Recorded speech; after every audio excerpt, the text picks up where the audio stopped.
Welcome back, everyone, to another episode of Grow Your Path to Wellness. Last week was Amanda and I. We talked all about self-love with the Valentine's Day holiday. And this week, our guest is Lisa Schaefer. Today, we'll be talking all about chakra and trauma healing. And so Lisa specializes in mental health and addiction treatment. She graduated with her Master's of Science in Social Administration from Case Western. In 2019, she received her Master's of Science in Forensic Psychology from Tiffin University in 2009. She has extensive experience in treating chemical dependency in outpatient, residential, and correctional settings with adolescents and adults. She is an international presenter on research regarding the ACEs, or Adverse Childhood Experiences, and trauma. She's also presented research locally on the evidence-based practices of addiction treatment. In her work, she uses cognitive behavioral therapy, mindfulness therapy, and mind-body therapy. She's a registered yoga instructor and a Reiki master. And she teaches clients how to create a healthy alliance between mind and body, which enables them to manage stress, heal trauma, and create healthier lifestyles. She works to provide holistic and trauma-informed care, utilizing evidence-based practices to promote healing on all levels. She herself is a veteran of the United States Air Force and a member of the National Association of Social Workers. So welcome, Lisa. Thank you. If you don't mind, you got all kinds of things going on. I love this. So if you don't mind, just if you want to share a little bit more about yourself and your journey. Thanks. So I was getting my master's degree in social work, and I quite literally was just burnt out, and I didn't know what therapy or offering services looked like for me. And my home studio, Yoga Squared, was offering yoga teacher training courses, and I was like, why not? Like, I've done yoga all of these years. I'm like, why not do this thing? And this thing really was the seed that has just planted a spiritual awakening and growth for myself over the last 1.5 to 2 years, which is pretty crazy considering, that we've all been living in this pandemic state as well. So not only did I get my yoga teacher training license, I am now also Reiki master, and it's just all of the things that I love combined, and I just love it. It makes me so happy because, part of what I do and what I encourage people to do is not get stuck in the box, and a lot of times we get stuck in a box, especially with like payers and insurance and all that kind of stuff. But we really learn to step outside of our role and say, hey, this stuff works. It's evidence-based. There's research out there, and we're going to make it work for ourselves and then teach our, not only our clients, but the world how you can heal and how you can be truly happy with yourself. So I love that you've combined all of those things together. Why the topic today of chakra healing and trauma together? Like, what made you want to talk about that? It's such an interesting topic, and I know you are reading The Body Keeps the Score, and that work has been out for a long time. I've read The Deepest Well by Dr. Nadine Burke, and looking at how ACEs, how adverse childhood experiences, really impact the health. As a yogi and learning all of the things from a student standpoint, it's like, well, yeah, all of these things make sense of that mind-body connection. And Amanda, you and I have talked about like how like the chakras match in alignment with Maslow's hierarchy of needs. So the thing about like the woo-woo part of yoga and Reiki and things like that, there is evidence-based scientific information out there that really aligns with all of the things that we talk about. And I know recently I shared with Amanda a YouTube video on a guy who kind of broke down the chakras in alignment with Erickson's developmental stages, which literally fell in alignment with each one of the chakras. So like, it's there. And if you look at the science and the evidence base with this energy metaphysical aspect, it makes sense. Mm-hmm. It's like a consistent flow of things instead of just saying, okay, trauma impacts the way we think. And it's like, yes, but so much more than that. And all of these things kind of incorporated, and we're trained as like, okay, we look at everyone as an entire person. And I feel like all of those elements that you have all of that training in, like, embody that kind of mentality. We are an entire person. So I've also been super interested in the yoga aspect, and I want to do a Reiki session for myself first to like learn about it a little bit more and kind of actually experience it. But I'm super intrigued by it, so I'm excited to talk more about it today. So, Lisa, go ahead. No, you're fine. I was just gonna say, and it also seems it's like when we go to school, we're taught all these theories, and we're taught like. Words are hard today. My throat chakra needs some clearing. But we are taught all these like specific theories, which are important and they're evidence-based. And then when you get out into the world and you're working in a community mental health agency, they might have chosen a certain theory that they decide to go by, right? And you kind of just get stuck doing that same thing over and over.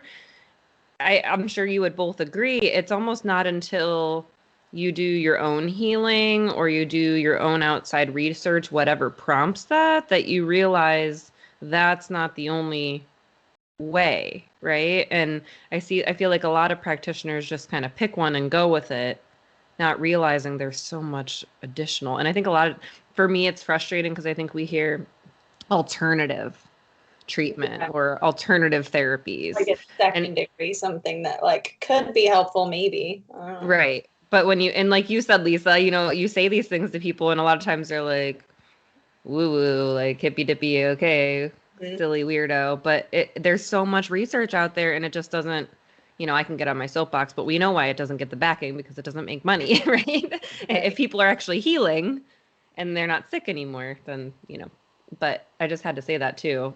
I don't know if there's any other thoughts on that between like our training and then the additional investigation. Well, I even think like from a generational standpoint, when I was graduating college and looking to get a master's degree, I didn't want to be a social worker because back then social workers were only known for going in and removing children from homes. And it was like, that definitely did not align with what I saw myself doing. I knew I wanted to help people, but that was not what I wanted to do. And so, I'm definitely thankful for the journey that I've come to because I know I wouldn't have gotten here without all of those experiences. But had I known, like, you could work in a doctor's office with a social work degree and doing some of the awesome, social justice work that, some people that you've had on your show already, that definitely would have opened the door. And when I was kind of doing some of my own research, there are people who actually go and become yoga therapists. And, I did my due diligence and I saw, well, I wouldn't have to necessarily go and do that because that's just more time and energy that I didn't really have at the time. And it's like, well, I have the social work degree and I have this body mind thing. And this is all the evidence that shows that this stuff works. And so I'm just going to combine the two and do my own thing. And I just think that that's the beauty part of the flexibility of social work. And I don't really think that people realize how versatile our abilities are. I think like Amanda, like a thought that just came into my head based on what you said with what she just said added was, it's like in our training, like we get the like foundational principles and then like after that, I feel like is, on our own, whether it's our own practice or like Amanda said, our own personal experiences, then we kind of hacks. That's where I feel like we see the versatility more of our social work degree. Cause then it's like, okay, I can like actually personalize this to myself and what I'm passionate about. Like I was recently looking into, and like the forest bathing and like horticulture therapy, and like I keep finding myself like looking into different things, and I'm like, well, that would be pretty cool, and I love that, and like it's definitely very versatile. I love that. And I think it goes. you know, sorry, Amanda. And I think for me, part of my healing was trusting my intuition and trusting that I am making the best choices for myself so that I can, you know, heal first and foremost, so that I can be my best version for my clients, but also offer the most competent and informed practice, right? Mm-hmm. So, in that people heal in so many different ways, and, you know, not one type of evidence-based practice like CBT, you know, it's not going to fit for everybody, and people aren't ready. And so, you know, when you start looking at, oh, we'll just use, you know, motivational interviewing, well, that's great, but if the person is in an early stage of change, you can MI the hell out of that session or that person, and they're still not going to get to where they want. That deeper level of connection, vulnerability, change kind of aspect of it. Yeah. I got chills, which is just validation, because that's pretty much what I was going to say, you know? I feel like I bring up TikTok on every single podcast at this point. It's fine. All three of us are on it too, so we're bound to come up. But it just brought to mind, you know, I think this has now trumped the best thing a therapist ever told me was one of the TikTok therapists, you know, saying you could only take your clients as far as you've been. And like, you know, we did a whole episode on why therapists need therapy too, but it's more than that. It's, you have to figure out what's going on with you. You have to figure out what makes sense for you. And not that you just like cookie cutter that and hand it to your client and say, this is the way you heal, but to figure out there's a different way for everyone. You just have to figure out what that means for you. And I think it also ties in, like you mentioned, the integrated care. You know, I would see so many people in doctors' offices coming in and having like, oh my gosh, their problem list was just overwhelming to me just to look at in their chart, let alone for them to try to manage those things every day. And when you try to, you know, educate them and realize, wait a minute, that trauma from your childhood or that stressful reaction that you had to that situation at work or you being laid off or whatever that was 10, 20 years ago has really facilitated all the things going on in your body. That's where the healing comes from. So we could talk mind body all day. Mm-hmm. And I think too, as we develop these areas that, you know, we're passionate about that help us in our own healing, that's helped me coming from a lot of community mental health. I have integrated care, like being in schools and stuff in my job before that, but like long thing short, for me to say that we also figure out what clients can I help the best. Like, okay, like you said, Amanda, it's not just about, okay, well, this is helpful for me, but then that's going to shape, okay, I'm not a therapist for everybody. And that's okay. It's like a good thing, because then that helps us narrow down what client base helps us feel the most fulfilled and competent with. So, okay, I could talk about this all day long, but I'm super excited to learn more about the chakras and why they matter and all of that information. So, Lisa, do you mind kind of giving us just like a very basic intro to them? So, look at the basic part of trauma. We get stuck in fight, flight, or freeze, right? And so that is really foundational in the root chakra. And so when we talk about like grounding techniques, we're using our five senses, right? Mm-hmm. We're grounding that root. Like, we have to, you know, be planted, I mean, in order to feel safe, in order to have stability. And, you know, the things that have happened to us that might have been life-threatening, or that those chronic traumas that really just impacted in a negative way our ability to care for ourselves or to have a capacity to protect ourselves. Mm-hmm. You know, sometimes we see clients that are perpetually victims because they don't know how to use their voice. So, like Amanda said earlier, maybe their throat chakra is blocked because they don't have a voice. They can't speak their truth. And so like trauma divides the body, and we know this. And so each of the chakras, and there's 7, and each of the chakras kind of look at different areas.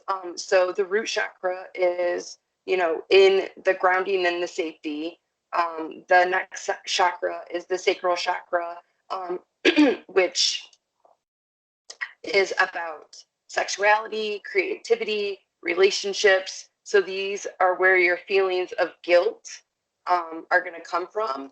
And as you know, a lot of our clients don't just have a lot of guilt. They also have a lot of shame that they have to work through. Looking at delaying self-gratification. So I work with people who oftentimes have addictions. Well, part of their disorder is the inability to play the tape all the way through and know that this might not be something that they want to do, but that impulsivity is such a driving force. And so that sacral chakra could be blocked for them. The solar plexus chakra is where our power and our self-esteem are. Low self-esteem, I could just, the low self-efficacy, low self-worth, all of those things are going to come into your solar plexus chakra, and that feeling of powerlessness, right? And so I think, we look at the 12 steps, and the first step says, to admit that I am powerless. And, there is some relief in that. But again, when you have had people who have constantly had power over you and not power with you, then you're going to always have this sense of powerlessness. You're not going to trust your intuition and say, this aligns with me and this is what feels right, versus, this is what somebody else wants me to do, and so I'm going to do it for the sake of making that person happy. Your heart chakra is where you're Lisa, accepting. You're on such a I'm roll, sorry. but can I interrupt you? Go No, ahead. don't apologize. I'm apologizing. No, you go ahead.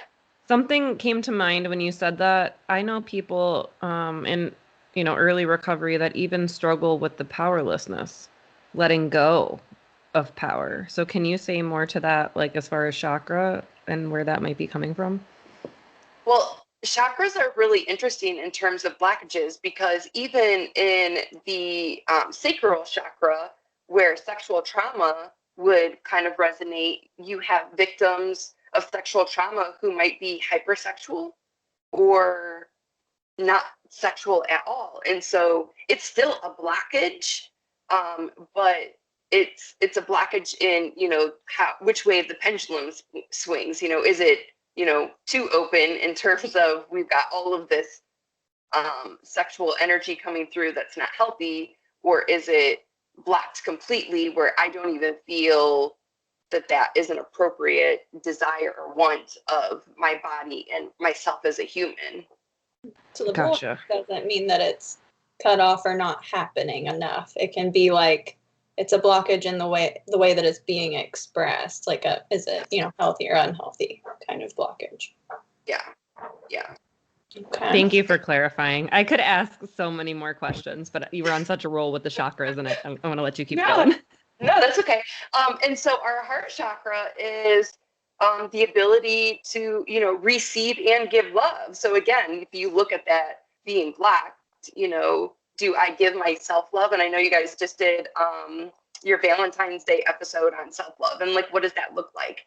And so like, how do we offer ourselves compassion versus how do we offer, in addition to, not versus, but how do we offer others compassion? And so, that the theory is that, we might not be able to receive love because we can't give love, and so I think that's where that, like, you can't love others unless you love yourself kind of adage kind of comes into. But this is where difficulties with forgiveness, come to, again, with trauma, and especially childhood trauma. feelings of abandonment or fear of abandonment. And then that's where like codependency issues kind of come into play. So, partner abuse, all of these things where this skewed version of what love is, right? And so, you can look at the wheel of domestic violence and see, well, why people don't leave is because the honeymoon stage is such a powerful part of that process, that intermittent reward is so powerful. That's why people stay. It's that, well, it happened that one time. And if it can happen that one time, it's going to happen again and again and again. And that's why you see gamblers have such a problem, right? Because it's like, well, it happened that one time. I won that $10,000 one time. I can do it again. But really, we're not looking at the full picture of all of the loss and the hurt to get that one-time win. And really, when you look at it from a cost-benefit analysis, it's more harmful than it is helpful, right? Is the heart chakra where you see people pouring out to others and not pouring into themselves? Is that where that part is? Yeah. Because your natural sense of love is associated with distress. It could be shame. So, if I'm focusing on other people, I'm not having to deal with my own stuff, right? So, and that's where that codependency comes in, because it is a power struggle too. If I can assume responsibilities for other people, then I find my self-worth for that, right? And it's all superficial. It's not an actual growth. Mm-hmm. And like in these chakras, they're all, and remember, I'm probably on the basic learning level of many of our listeners right now. So this is all about like energy and flow of energy in the body, right?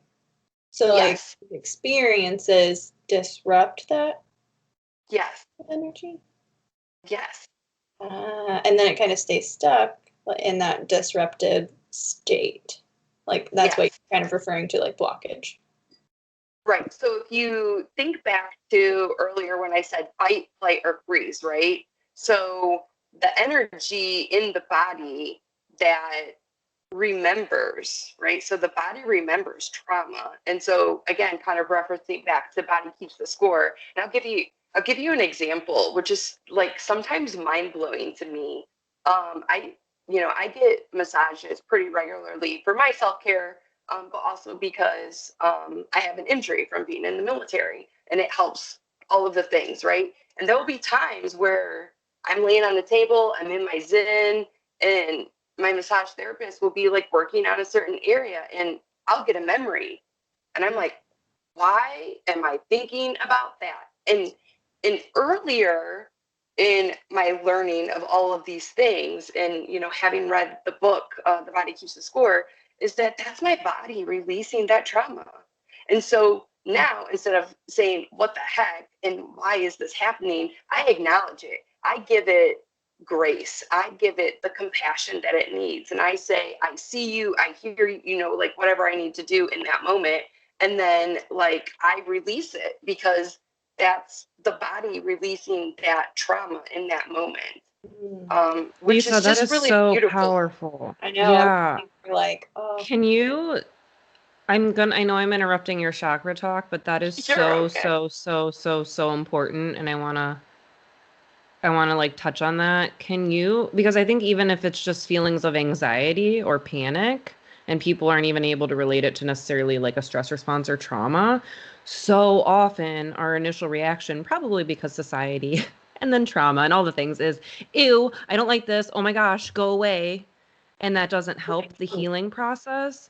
So can you give us, like, I know you kind of said whatever I need to say, but can you quickly give us, like, what are things, whether it's things that you say to yourself to release that, or things that your clients have said to themselves, or you've, like, kind of taught them to say to release that, rather than pushing it back down? Well, I think the biggest thing is we have to allow ourselves to feel the feelings, right? Gosh, I can't remember the author of the name of the book. Feel your feelings. Permission to Feel is the name of the book. but Brene Brown talks about it. Like, we can't repress everything because it just builds up inside, you know, and we are wired for connection. Like, as human beings, we are just wired for connection. And so through this process, we are trying to connect to other people. And unfortunately, for some of us, that was taught to us maladaptively. And then, you know, we hopefully have to go to therapists to learn how to do that, you know, how to connect. And, you know, there is such a stigma on mental health and wellness. And, you know, I'm sure people would be shocked to hear that their own therapist see a therapist, you know, but that's part of the cycle of how we also take care of ourselves from, you know, the tertiary trauma that we hear, and also dealing with our own lives. And, you know, even in this day and age where we're all dealing with the pandemic alongside of our clients. So the things that I say is acknowledge it, acknowledge that feeling, you know. Is it something to journal? Is it something that you can just talk yourself through? You know, what you don't want is it to spiral into a trauma response. You know, like, especially if I were, you know, using the massage situation, like, I'm pretty sure my massage therapist would be pretty upset, or not upset, but confused probably if I started having a trauma response to what was going on. That's not to say I have not bawled my face off in a yoga class, you know, where I literally downward dog and just sobbing in the snot and all the things are like running down my face. And I'm just like, but it's so cleansing and just so, like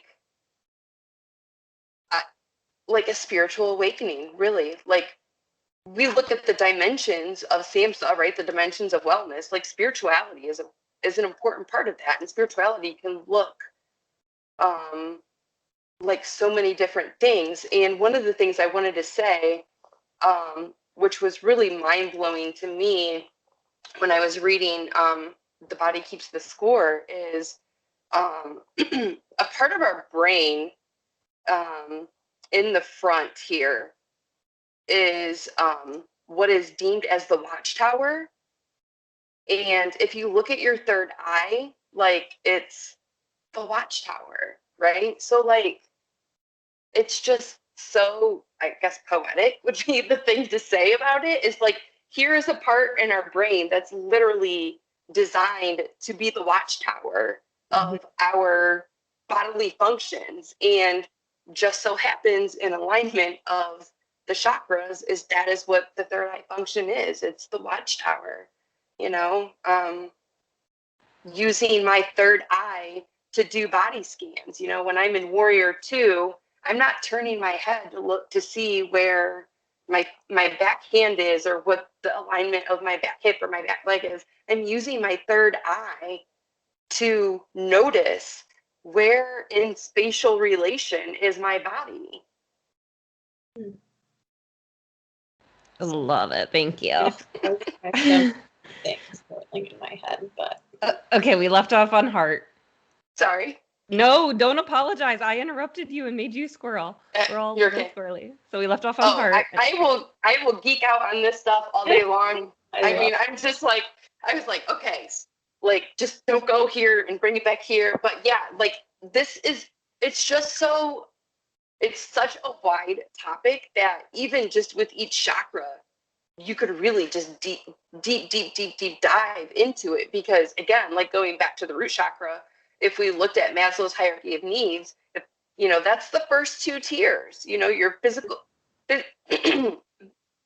excuse me, your food, clothing, and shelter needs. If your safety needs aren't met, how can you be rooted? How? You know? yes. And, you know, self-esteem, sacral chakra, right? Self-love, heart chakra. So again, as we move up the tier of Maslow's hierarchy of needs, the chakras are 100% in alignment, you know, with what all of that science stuff says. Wow. So our throat chakra, we said throat chakra, right? We did. We left off on heart. Yeah. So. We left on heart. Yeah. So heart is all about like giving love, receiving love, too little, too much. So throat chakra, like your ability to speak what your experiences are. So not only being your own advocate, but then telling the truth. So if people who don't tell the truth, their throat chakra could be blocked. If they can't advocate for themselves and say, this is what I need. You know, when I teach I statements to clients, you know, I feel whatever it is because of the behavior that's happening to them. This is what I need you to whatever, so that I don't feel this way. And is this, you know, something that's based in reality? Am I, you know, personalizing this? So if we brought in like the 4 agreements, like, am I personalizing this? Or is this something that, you know, is really happening in this conversation, in this moment, and teaching clients how to advocate for themselves, whether it be in relationships or, you know, in job situations. You know, I have a client who struggles with coworkers and is newer to the field that she works in. And so, you know, that to me would be like her throat chakra is a little blocked. Could that be also then on the alternative of people that use their, I don't want to say use their voice too much. I don't know how to say that in a different way. Like coercion or threats and violence. Yeah, or even just people that feel like they constantly need to be talking. Like over-explaining or like rationalizing, like. Thank you. Like again, throat chakra block. I got you. Well, I mean, is that coming from self-esteem or self-compassion? I mean, like, again, like, what is the root of the problem? You know, am I constantly having to explain because I feel guilt and shame? And so I have to justify why I'm doing something? Do I not trust my intuition? I need to like get a book. I need to get like a chakra book, and I'm gonna sit down and I'm gonna like take notes. And I have the Chakra Healing book, which is a really great book. Yeah, I was gonna say. Yeah, that's the one I have. I think I told Kelsi to get that before. Yeah, I need to. And the thing I love about this book is that there are like different common elements, if you will, that they'll tell you like what chakras could be blocked. So like, for example, I just turned to depression, and your crown chakra and your heart chakra could be blocked with depression. Like, oh, here's another good one. Shame, your sacral plexus chakra and your solar plexus chakra could be blocked if you have problems with shame. So yeah, you mentioned addiction a couple times. I think addiction's in there, isn't it? Addiction, yep. Addiction is here, and honestly, almost all of these chakras are affected with addiction because addiction is such a complex disorder. So your throat chakra, your sacral chakra, your root chakra, your heart chakra, your third eye chakra. I mean, just all the things. And I think that that's why, especially addiction is one of those difficult disorders for people to find their path through, is because they're really dealing with, you know, a lot of different things that come up, you know. Did we do the crown chakra? I feel like that's the one that I did not hear yet. No, wait, we didn't get full into third eye. We just talked about it being a watchtower. So now we're on third eye and then crown. Right. So your third eye is your psychic and emotional intelligence. So this is where like people who can't see for the future. And so if you think about our clients who are impoverished or clients that we serve that are of minority cultures, that if they can't see the future, they have that YOLO mentality, you know, that you only live once, right? And so again, when we're looking at impulsivity, well, why would I save for the future when I don't know what tomorrow comes? So that inability to see to the future would definitely be black there. Too much remembering in the past. So that's where, again, that becomes, when you hear people, it's like, I'm in my head too much. Like that's where the blockage is going to be, is that I'm just like dialing and ruminating and all of those things. We're both like, yeah. So what about that made me think when you said difficulty seeing into the future, made me think of like hopelessness, depression, suicidality. Again, could probably come from other areas too. It's about knowing where the root is. Right. But that's what kind of came to mind when you started talking about that. So basically, again, the watchtower, if this is blocked, our vision is going to be very, very small. It's, you know, it's not going to be as wide. You know, we're not going to see the big picture. We're not going to see the domino effect of our behaviors or situations. So yeah, it's crazy. I just love this stuff so much. And then the crown chakra would be blockages for inspiration. So I know, Amanda, you had talked about, I think it was during supervision, you were talking about creativity blockages when we were talking about the different types of rest, right?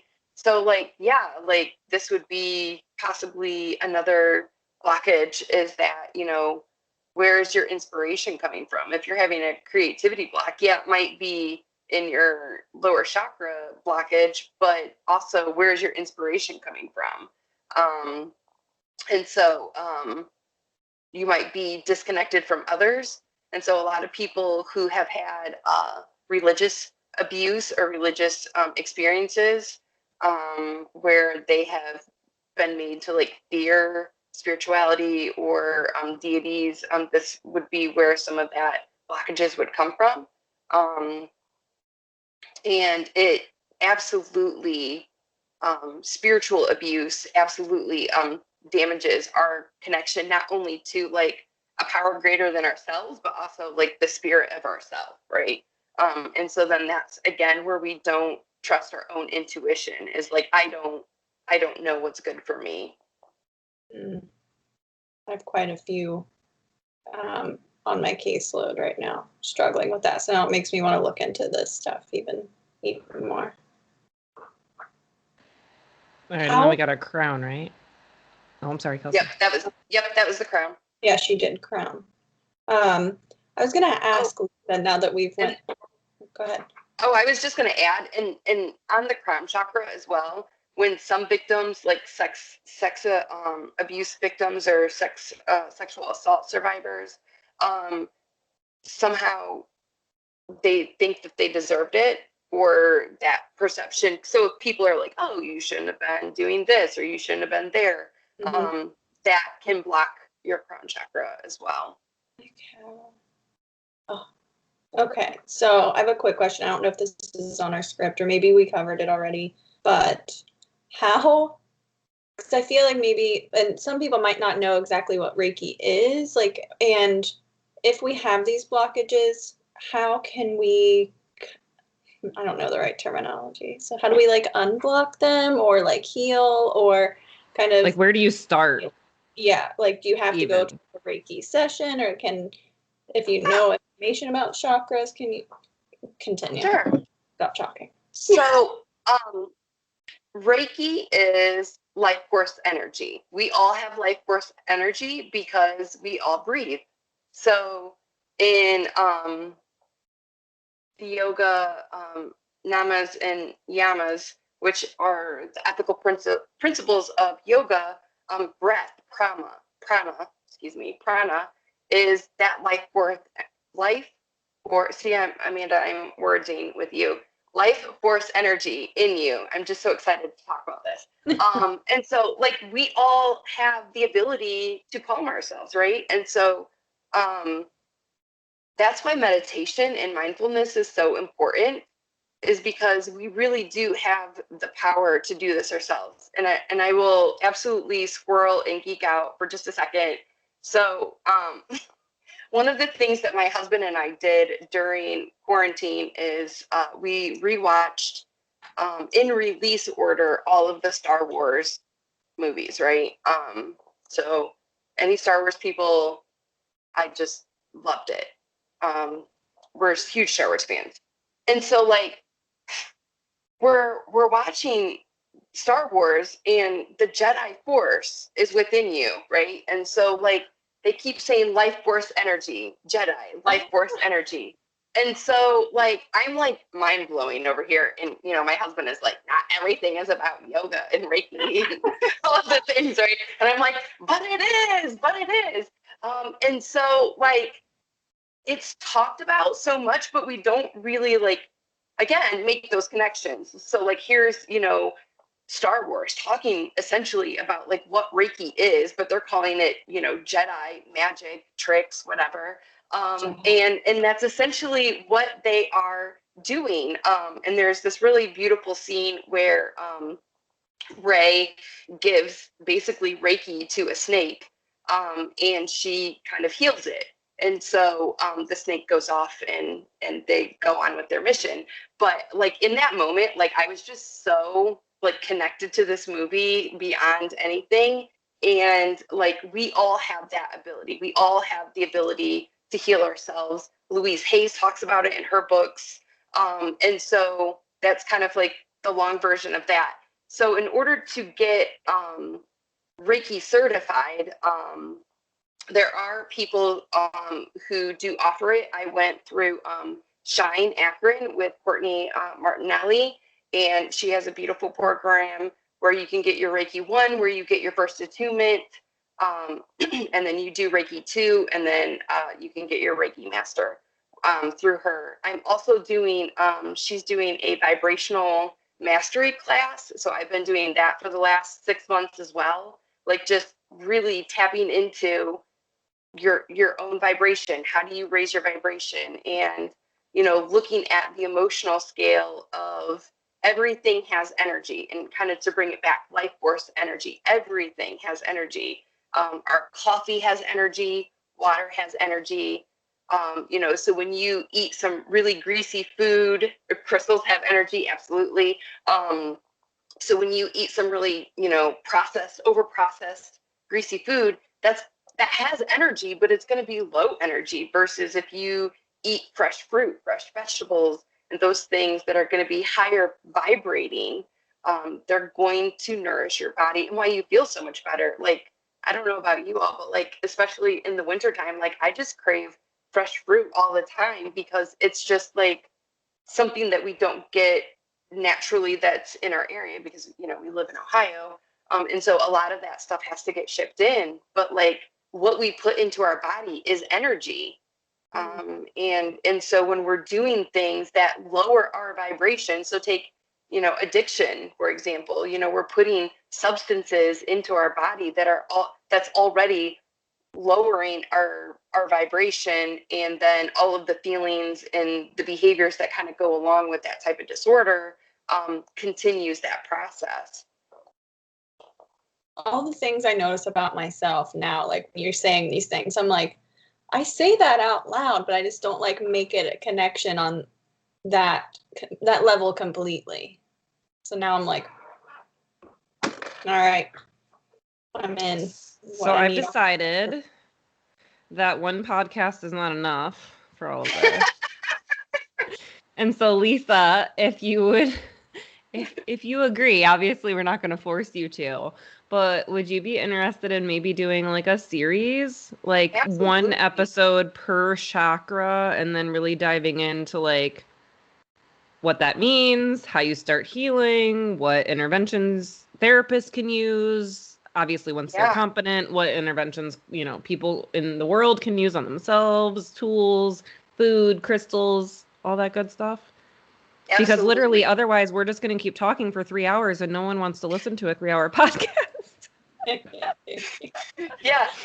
Because I remember, I remember in just conversation with Amanda, she was saying something, and I was like, "Oh, maybe you should, eat some root vegetables today and ground yourself, right?" And she's like, "I didn't even think of that." And so, I think you ended up making soup, and so.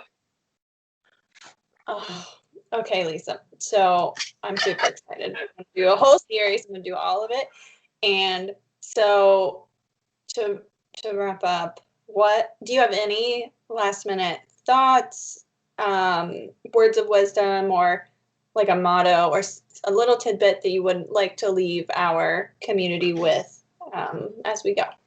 So the vagal nerve, which is our main nerve that